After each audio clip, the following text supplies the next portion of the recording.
ನಮಗ್ ಇವತ್ ಕಂಡಿದ್ದೇನಂತ ಗೊತ್ತಾಗ್ಬೇಕಂದ್ರೆ ಈ ವಿಡಿಯೋ ನೋಡಿ.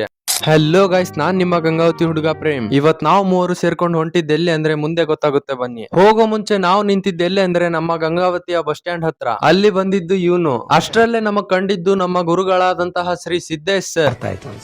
ಅವ್ರನ್ನ ಮಾತಾಡ್ಸ್ಕೊಂಡ್ ನಮ್ಮ ನಡೆ ಮುಂದಿನ ಕಡೆ ಅಂತ ಹೋದ್ವಿ. ಫೈನಲಿ ನಾವ್ ಈ ಪ್ಲೇಸ್ ಗೆ ಬಂದು ರೀಚ್ ಆದ್ವಿ. ಈ ಪ್ಲೇಸ್ ಎಲ್ಲಿ ಬರುತ್ತೆ ಅಂದ್ರೆ ಆನೆಗುಂದಿಗೆ ಹೋಗುವ ರೋಡ್ ಅಲ್ಲಿ ಬರುವ ಸಂಗಾಪುರ ಹತ್ರ ಗೂಗಿ ಬಂಡಿ. ಇಲ್ಲಿ ಬಂದ ತಕ್ಷಣ ಇವ್ರೆಲ್ರು ಸೇರ್ಕೊಂಡ್ ನೀರಲ್ಲಿರುವ ಬಾಟಲ್ ಹೊಡಿಬೇಕಂತ ಕಲ್ಲೆಸಿತಿದ್ರು. ಆದ್ಮೇಲೆ ನಾವಿಲ್ಲಿ ಫೋಟೋ ಶೂಟ್ ಅಂತ ಜಾಗ ಹುಡುಕ್ತಿದ್ವಿ. ಇಲ್ಲಿ ನೋಡಿ ಈ ತಾತಾಗ ಎಷ್ಟ್ ಧೈರ್ಯ ಇದೆ, ಯಾಕಂದ್ರೆ ಅಲ್ಲಿ ಮಸುಳೆ ಇದ್ರೂನು ನೀರಲ್ಲಿ ಮುಣುಗ್ತಾ ಬರ್ತಿದ್ದಾರೆ. ಹೌದು, ಅಲ್ಲಿ ಮಸುಳೆ ಇರೋದ್ ನಿಜ, ಆದ್ರೆ ಅದು ನಮ್ಮನ್ ನೋಡಿ ನೀರೊಳಗ್ ಹೊರಟೋಯ್ತು. ಯಾಕೆಂದ್ರೆ ನಾವ್ ಅದಕ್ಕಿಂತ ಭಯಾನಕವಾಗಿದ್ವಲ್ಲ, ಅದಕ್ಕೆ.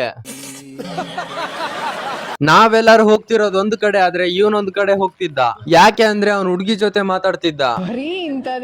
ಅಲ್ಲಿಂದ ನಾವು ಗಂಗಾವತಿಗೆ ಹೋದ್ವಿ. ಈ ಪ್ಲೇಸ್ ನ ಲೊಕೇಶನ್ ಬೇಕಂದ್ರೆ DM ಮಾಡಿ. ಸೊ ಇವತ್ತಿನ ವ್ಲಾಗ್ ಇಷ್ಟೇ, ನಾಳೆ ಸಿಗೋಣ.